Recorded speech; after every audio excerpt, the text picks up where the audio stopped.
Hey everyone, welcome back to the channel. Today, we're tackling a super practical topic: how to send money to a 529 account.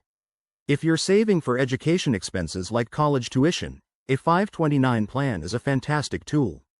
It's a tax-advantaged savings account that lets your money grow without taxes, as long as it's used for qualified education costs. Pretty awesome, right? First things first, make sure you have a 529 account set up.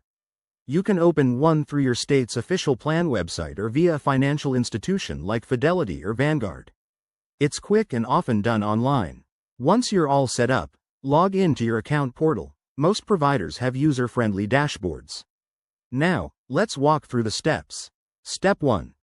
Navigate to the Contributions, or Add Funds, section in your account. This is where the magic happens. Step 2. Choose your funding method. The easiest option is an electronic bank transfer. Just link your checking or savings account. If you prefer, you can mail a check or even set up automatic contributions for consistency. Step 3. Enter the amount you want to contribute.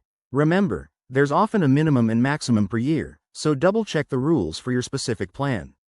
Step 4. Confirm the transaction and keep an eye on your account for confirmation.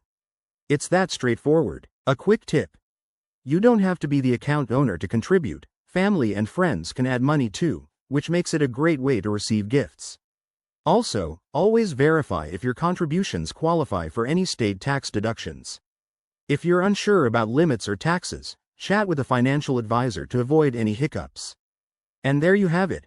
Sending money to your 529 account is simple and helps secure your future education goals.